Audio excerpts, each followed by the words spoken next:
នៅស្រឡាញ់វ័យក៏ថាល្អ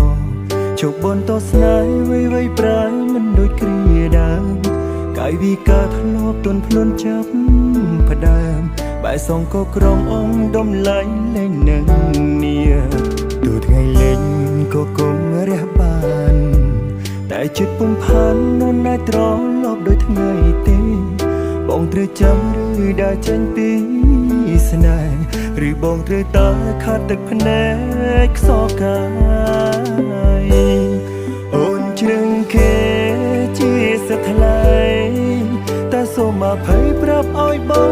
ងដឹងផងកុំសាងកំហុសដឹងទៅឲ្យរូ